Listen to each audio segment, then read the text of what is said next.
I get to say, got it. All right. Hi, I'm Dr. Carol Petherbridge. I'm a naturopathic physician here in Bend, Oregon, and I am a urinary incontinence and sexual wellness specialist.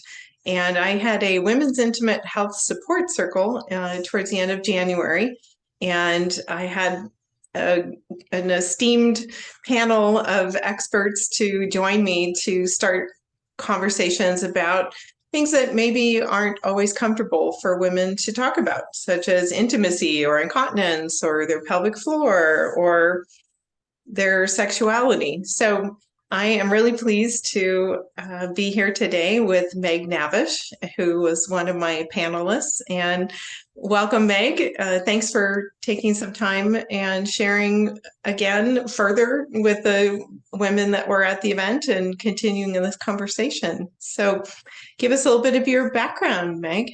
Yeah. Okay, great. Yeah. Thank you so much, Carol, for bringing our group together in our town of women that are curious and want to lean into their health, especially around, down there. It's just fascinating to me that we have the opportunity to bring a lot more language to what we're experiencing around intimacy and women's health. I am a physical therapist and I own the Therapy Works Physical Therapy. I've had that practice for 25 years. We have 2 clinics. And this is probably the 3rd time I've tried not to be a physical therapist. So I also call myself an embodiment and relationship coach. So I did trauma-informed care for 30 years before it was even called trauma-informed care with everybody that walked in my door. And I had a front office person say, there's some buzzwords out there. And my response was, I hope I don't have to take a class. I'm like, I've been doing this. So the legacy of my work was to put physical, emotional, mental, and spiritual together. So everybody that came in and worked with me, I would right away start talking about neuroscience, what happens in the body. And it was only just a couple of weeks ago that I realized that, neuroscience and evidence-based practice talks about the physical body. And when the nervous system determines a threat, it will shut down our body's tolerance to movement and stimulus. And that's the different definition of pain. And then I incorporated emotional, mental, spiritual, of course, because I just thought, why wouldn't you? And that, I was trying to explain to someone how sometimes I color inside the lines and sometimes I don't, but I'm very happy to find people wherever they are so I can meet them. And that was one of the moments I was like, wait, I did that. So that's what I love to do. And then I realized there were some people that really were stuck, which was surprising to me at some point because I thought of myself as being really good at what I did.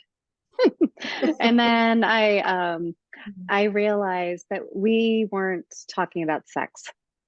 And so many people I worked with had violations around sexual boundaries. And when I incorporated that into the conversation, people would open up even more and say, I've never said this to anybody. And we could get a step forward. So now I do physical, emotional, mental, spiritual, masculine, and feminine, father and mother. And now I think I got it covered. Money's up here somewhere because we all have I think money is sort of like a storage box for all the distortions and all of here. So okay. They're up there. I don't generally talk about that too much, but sometimes that comes up. It's a part of our everyday life. So yes. Sometimes it's a big influence on what we're struggling with. So I love that you even mention and incorporate that because that's the, sex and money are the 2 things we don't want to talk about. We don't talk about, and death, sex, death, and money, those 3 sex, things. Money, and death. Yeah. Big taboo for no good reason. Yeah. Like one of my clients said, really, nobody talks about it. We're either wanting to do it or not doing it, wondering why we can't. Yes. Yes. Well, thank you for that description. It really brings to light the transformation that your work has gone through over the years and how you are reinventing yourself in a sense, or and ahead of the curve, way ahead of the curve, so to speak. So great. So you have a number of different ways that you work with individuals and couples. So I've been asking our panelists, what is it like to work with you? So how would you describe some of the different containers and different ways that you bring your Right. work to people? Yes. So I work either if people want to access their physical therapy benefits, I can see them through Therapy Works, and we have two Okay. clinics in Bend. I'm in Bend. I think most of the people watching this may or may not be in Yes. Bend, Oregon. Or people can see me privately, and I have a home office. I also do virtual calls, so telehealth or virtual Zoom calls, and Right. people get great results whether they're in person or virtual. And I work with individuals and one-on-one work, and I have packages. I prefer to work with people for at least 5 sessions. 10 to 12 is ideal for me. Okay. But I can do one-on-one, I can do just a one-off if people want. And then I have like breathwork classes. So that's Okay. another thing. I'm a certified breathwork teacher. I'm also certified in holistic pelvic care, so I can do intravaginal work with women and help them tap into the womb of the wisdom of their womb, which was more interesting for me because sometimes traditional pelvic floor physical therapy was missing a lot in my mind. I was just Right. like, what do you do when people get emotional? Oh, we don't go there. I was like, what? How can you not? Right. You have a patient How do who's you, going there. You have to yeah, go there. how do you talk to people about trauma? Yeah, we don't really do that. And I knew it wasn't for me until I found Tammy Kent's work, and I love incorporating it. Very efficient to work with the alchemy in our womb and kind of reframe what it is that happens. And that's the thing that I love to do, and I do in my class, intimacy, sex, and relationship skills. So that's another place where I work with people, or people can work with me. You can come in a couple, or you can come solo and do the weekend class. It's about 6 hours. Saturday and Sunday is the structure that I have now for that. Great. Well, that sounds like lots of fun ways to Yeah. get to experience all of your wisdom and the things that you offer. Yeah. And So, I can share a little bit more about how I got here, which also you were an integral part of it. The Healing Trauma Conference that was held in Bend. And I went there and just looked around the room of amazing and very talented panelists at those events. And no one was talking about sex. And I knew I could convince anybody that my life was really great. But when I started talking about what was going on in my sexual world, there's no hiding in a way that can be really beautiful and safe. Then you can say, this is where I'm really struggling. And the microcosm, macrocosm, some of the same words that I used to describe some of the blocks I was having with my husband at the time were the same exact words that I was using to describe what was going on between my mother and I. And I was like, whoa, boom, light bulb. whoa. Yeah.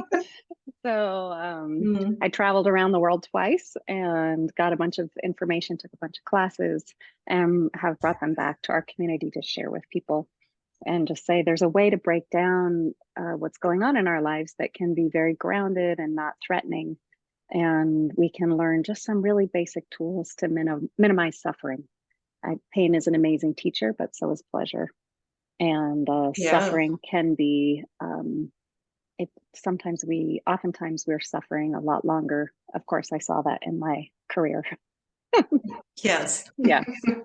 Mm-hmm. Well, share a little bit. You mentioned to me about when we chatted earlier about the journey that you go on with people or Mm-hmm. with the Yes, clients that you work I'd with. love to do that. Yeah.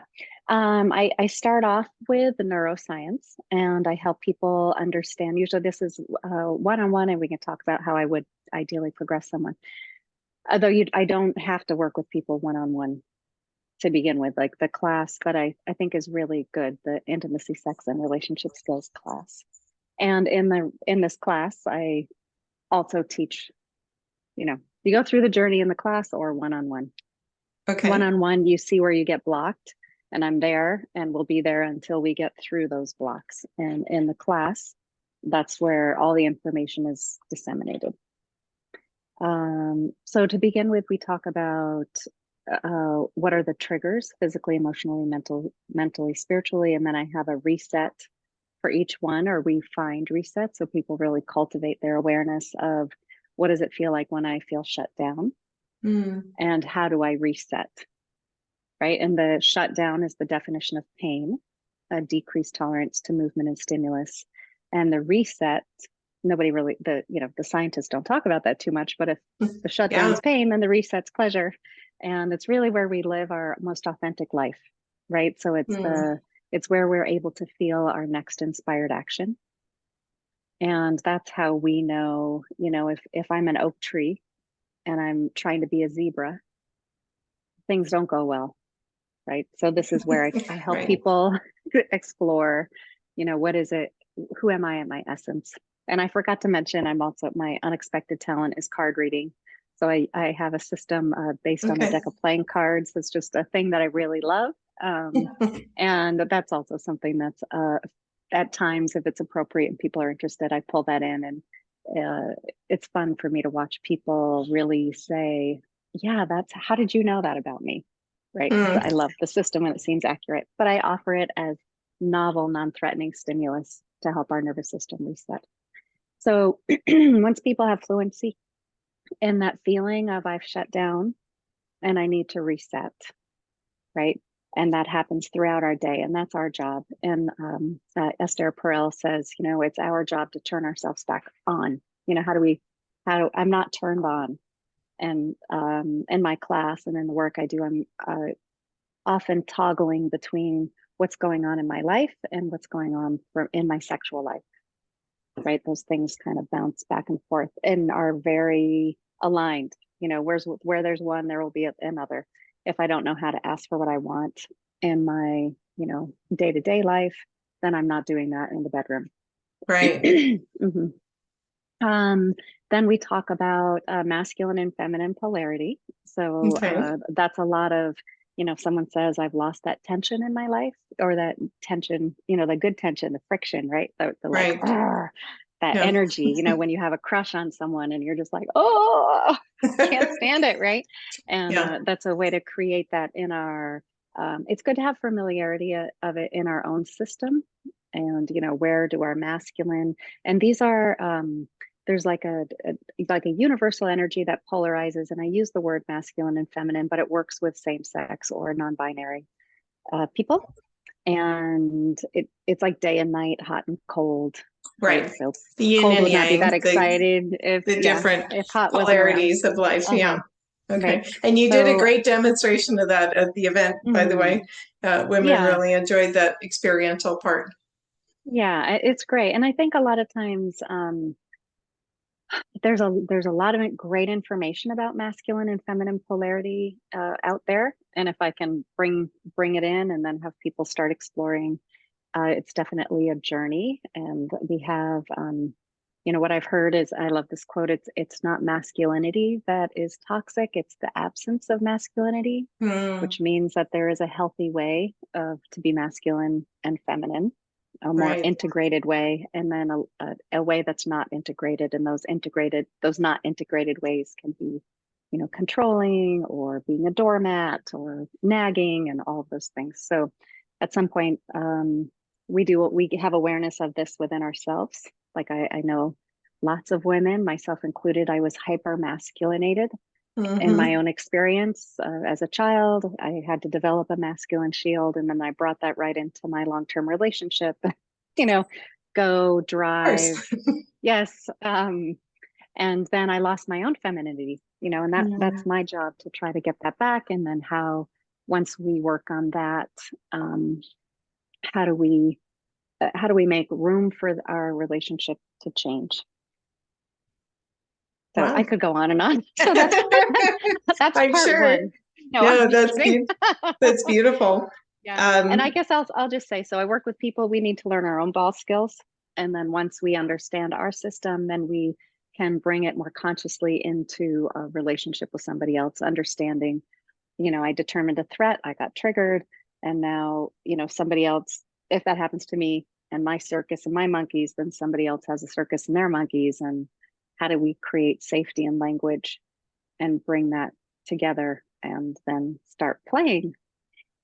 Yeah, no, that's beautiful. I just find that the more we learn to identify and be able to name and experience what's going on inside of ourselves, and then a trigger, because the word trigger is thrown around a lot in different contexts, and sometimes it has a blame essence to it, like that triggered me. And I love that you bring that self-responsible, like that self-empowerment piece to it, because if we just blame a trigger, and it's almost like saying, well, that bothered me, so don't do that anymore. It's not very realistic No. in the world. So that self-responsibility, self-exploration, self-acknowledgement sounds really, really powerful that you bring to that. So that's great. Yeah, my overarching thought, or I share the stories I tell myself that have been helpful to me, and I try to put it out there, though I get very enthusiastic. So I do try to come back and say, these are the stories I tell myself, and I'm happy to share. Um, it, Things come back. So we have distortions, stories we tell ourselves that aren't true, chronic emotional patterns that we get in, and everything comes back to love and acceptance. So, like alchemizing a trigger, which is really just the nervous system determining a threat, right? It could be anything. It could be, a name, right? Yes. Oh, your name's Paul. Oh God, no, sorry. Yeah. Oh, I had bad experiences with people with that name. Right. Right. Or, the color blue. Yeah. Or you work on resolving that. And in the process, you're bringing things back to love and acceptance. So it doesn't have to be horrifically hard work. I think with that overarching understanding that even though this may feel uncomfortable at the moment, where I'm walking right down, into the hallway of love and acceptance, and then it feels a lot better, and then we know what our next inspired action is because we feel better, so we can make decisions and know what to do next. Yeah. So part of your world travels, and you also did some dive into tantric teaching. Is that correct? Yeah. So I did. we share a bit of that. I've had some training in those realms too, and to me the beauty of that is just that reminder, that piece that you brought up about pleasure.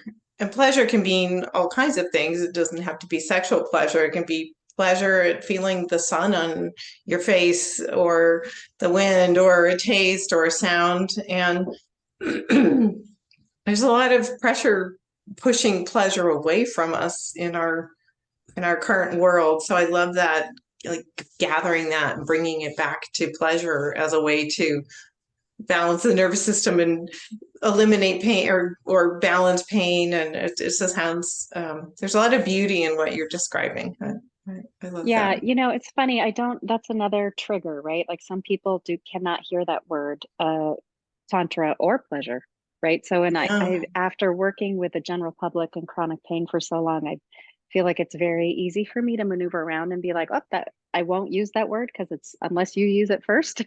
Yes. Right. Yeah. And I think there's also, once people start exploring sexuality, there's a lot of pressure to explore pleasure, but we can violate our own boundaries, right? So first it's how do I calm, so many of these podcasts that I have listened to, or friends have shared, it's about whatever the podcast is called, which can sound really juicy and really sexy, and really it's again and again creating safety.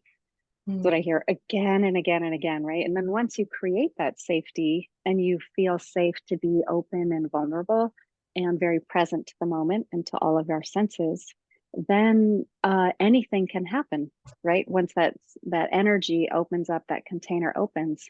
And I think that's also helpful for people to know, especially women, because I am one. But I didn't know that, if I'm stepping into that sexual container, that I might cry, right? Or I've told lovers, I woke one up at 5:30 in the morning. I was like, oh God, wait a minute, we forgot to talk about this. Like, this energy is so light and beautiful that our parts that need that love will come up immediately, right? So that's where it, like, oh, it feels so good, and then I feel really rejected. Right. So Mm, that's just an old tape that's been implanted, a weed in my garden. And I think if we know that that's what's happening naturally, that seems to be a part of what's happening, right? Then we bring it in to that container, that sexual container with our partner and say, hey, I really need to be held. Will you hold me for a minute? mm. And that's not what's portrayed in Hollywood, or what's portrayed on the magazines. And then Yeah. that slows things down, and then we shift, and then we start feeling this fountain of love that starts to overflow, and you feel the energy move. And that's, um, once you're there, then you can go ride your bike, go have a good time. But it takes a lot of work to get from, how do I know what I want? And I do a lot of that. I work with people on that. There's those really basic building blocks of how do I know what I want? How do I ask for what I want? Those are not easy questions. It changed my life, when I had someone kept asking me, what do you want? And I was like, no one ever has asked me that my entire Oh, life, wow. in Yeah. my life. So forget about sexually, right? Like that Right. wasn't even, Right. that was the least of my problems, I thought. That was a But they go back and fantasy. forth. Yeah, they go back and forth, right? So yeah. Interesting. Well, is this a good segue into talking a little bit about consent? Because you had mentioned Yes, before we started this consent. call that you said there's 5 questions to ask before intimacy. So I've really been curious. I I wanted know. You just go in. to Yeah. have you answer that question for me. Uh-huh. Yeah, and actually this is something that I usually do one-on-one, but it's not a part of my class. And I do have to, I regret that I don't know what the source is. A lot of times I will listen to things and kind of keep pulling things together. I'm pretty sure I learned it when I was in Bali in Thailand. I'm sure I did, but I don't. So I will apologize, ask for forgiveness. So yeah, these are the 5 questions for consent for intimacy. And I use these, I write them down and text them to my friends all the time. I use them when, when maybe I've gone on a couple of dates with someone, there's a lot of energy, and then it's like, okay, something is going to be happening physically. My inner masculine comes out. I break it down really fast. And I said, like, with one person, I said, a couple actually now that I think of it, can we talk about sex? Right. And they're like, oh yeah. I mean, most men my partners have been very open. They just love this. They're like, hallelujah. So question number 1 is, what is it that you'd like to do with my body? Okay. Or what is it that you'd like to do? And this is the consent. The wheel of consent is based on Betty Martin's work. She's based out of Seattle, and there's tons of information. She's really done an amazing job of bringing consent up to the surface. So question number 1, what is it that you'd like to do with my body? Right. So if Okay. someone says, hey, you want to come over for Netflix and whatever. Yeah.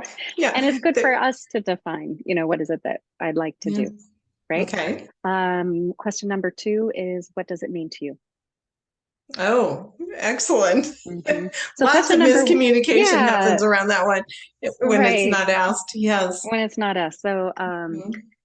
when I was traveling, someone said, hey, I would like to move from the social event. Is there someplace private we'd like to go? And then I was like, yes, what would you like to do? Like, are we talking about cuddling? And then it gives me an opportunity to say, this is what I would like to do. Right. So then we Yes. can be responsible and say, this is what I'm comfortable with. You know, Hmm. what does it mean to me? I'm not into casual dating.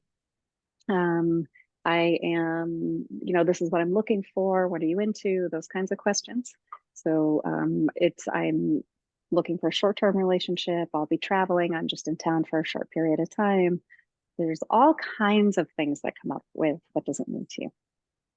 Nice. Okay. Mhm. Next question is, I think I put it in. Is there anyone, is there anyone that will be affected by what we're about to do? Oh, okay. I love these Another questions. really good question. Yeah. So this Yes. person, I'll stick with my thing. Yes. This very and charismatic Italian videographer, right? was asking me all these questions, and I'm like, wait, I know there's questions. And when I asked him that, he said, yes, my girlfriend just left. She's going to be gone for 3 months. And I was like, what? Are you kidding me? Because all that energy was there, right? And he was moving Yes. forward and gorgeous and, the whole thing.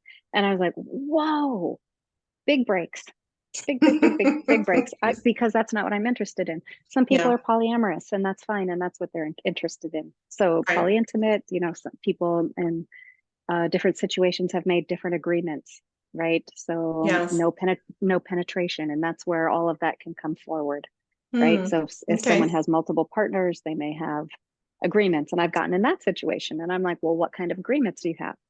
Oh, we don't have agreements. And to me, that is not That's, space, right? yes. Like, Yeah. and I'm already backpedaling personally, but that's where I create Mhm. that's how I create safety for myself. Okay. The next question is, what do you require for aftercare? Which I think is a beautiful Okay. thing, you know. Yeah. And for me, it's like, I would like to hear from you. If I'm going into this very vulnerable place, depending on, Mhm. how I've already defined how far we're going or what I like to Right. do. I would like to kiss, but don't touch any of my erotic places. How about that? Right. So the Right? follow-up care could be text messages, flowers, chocolate, Phone setting calls. up the next date. Yeah, I get it. That's Yeah. great. And I Okay. have said, I mean, I'm very clear. So another thing that I talk about in my class briefly, but it's interesting to know about our attachment styles, and I know that I always like to know when I'm going to see somebody again. So I don't Yeah. really just need the text, I kind of, if I'm getting into that space and I have a lot of depth, and of course, I bring a lot of energy and kind of intense. I don't drink, and that's another thing. I'll talk about that in a minute, alcohol and consent.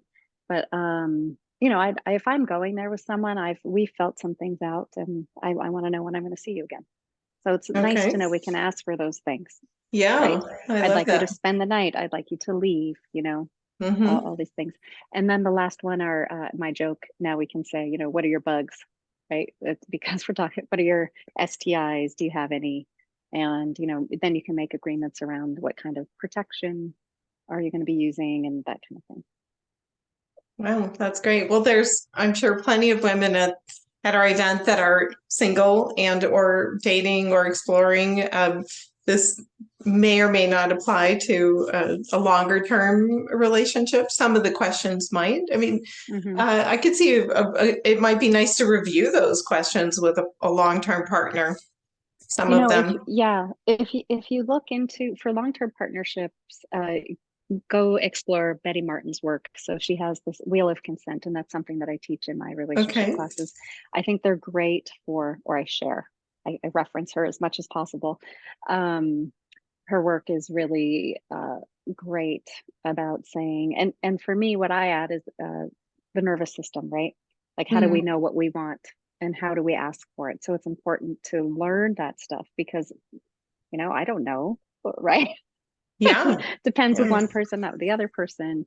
And yeah, her work is really beautiful and can keep things very alive between partners that have been together for a while, because you can get into routines and right. how do we keep things fresh? Yeah, I love that. All Mhm. right. And then let me Well, just add alcohol. So I thought this was yes. interesting. In the military, what I have heard is that if there is a sexual encounter between two people in the military and alcohol, one drink of alcohol is involved, then there is no consent. That is called a non-consensual experience. Mm, So isn't that amazing? yes. So yeah, so that's kind of a thing. I'm not a fan personally. If I'm with someone and they've been drinking, I don't want to kiss whiskey. I know what whiskey and beer are like. I know the behavior.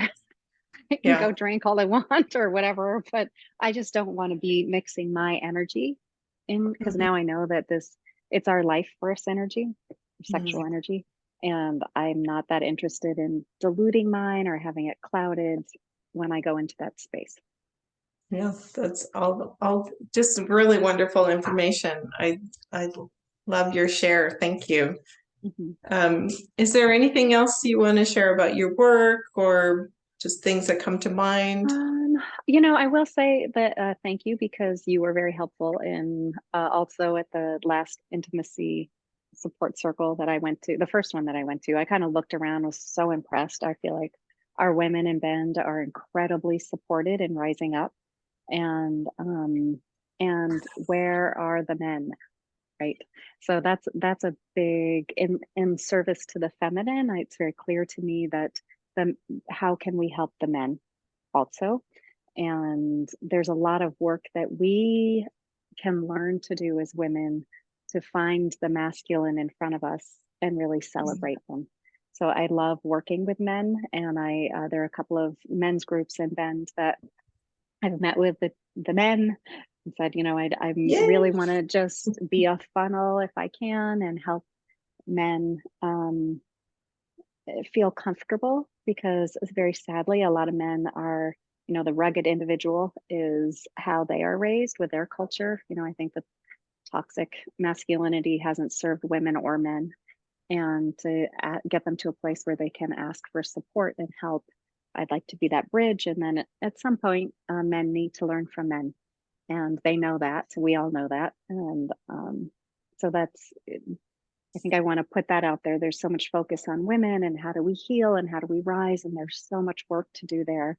And then we want to connect. How do we reconnect? And that's something that I'm really passionate about bringing in and saying, what are we doing where we're emasculating our men so they can't show up?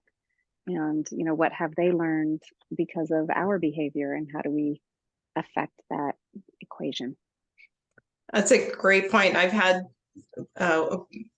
people have asked me, well, when are you going to do an event that includes both men and women, or all genders, all representation? Mm-hmm. And it's coming. I think it's coming. And also with this last event, my male partner was disappointed because he really wanted to come and see the event, see what was happening, and just to experience and see how women support each other and network and are interacting in that way. So I do envision future events that will be all inclusive, and I really look forward to that time when we can bring all of those resources together. And I think so. I do think it's important for women to have women's circles and men to have men's circles, and then come together, because we do. Yeah. It's not an intentional, separation. If you do it consciously, it can be so beautiful. Yeah, because that's they a are great different point. energies. And again, it can be non-binary depending on, how you identify or what you want to bring forward at the moment. It's a very fluid, this, life force energy that makes acorn trees grow. Yes. It makes Yeah. us copulate and, all that stuff. It's very powerful.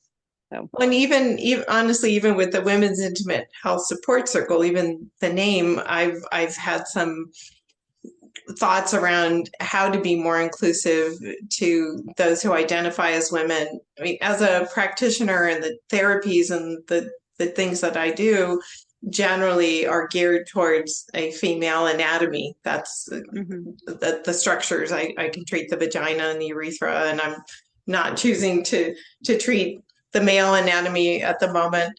But I'm aware that just the richness and the gathering that we do as women can include that bigger picture of what it means to be a woman.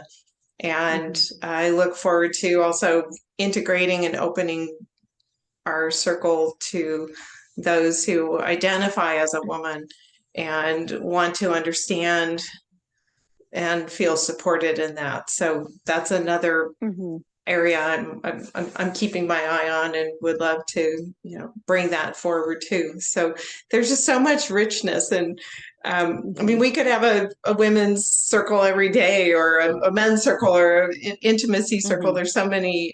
There's so much need for us to gather and learn and support each other. But we're starting, or I'm starting with what I could do, and I'm just I really want to thank you for your articulate expression, and just the energy you bring to creating balance and honoring the different aspects of our walk as a sensual, sexual being in relationship. I mean, it's a relationship with all kinds of things, not just each other. So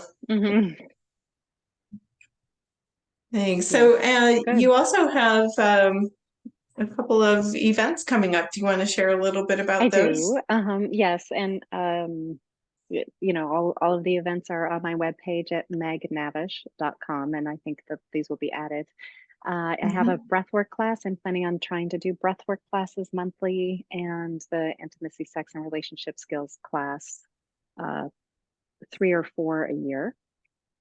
And people have asked me, can I work with them as a couple individually? Yes, I can. I can also do intensives. So, you know, there's lots of put someone in front of me and I think of myself as a pathfinder. Where are you and where would you like to go? And that's been my whole career, is how I'd like to think of the work that I do with people. So I have a breathwork class on March 2nd.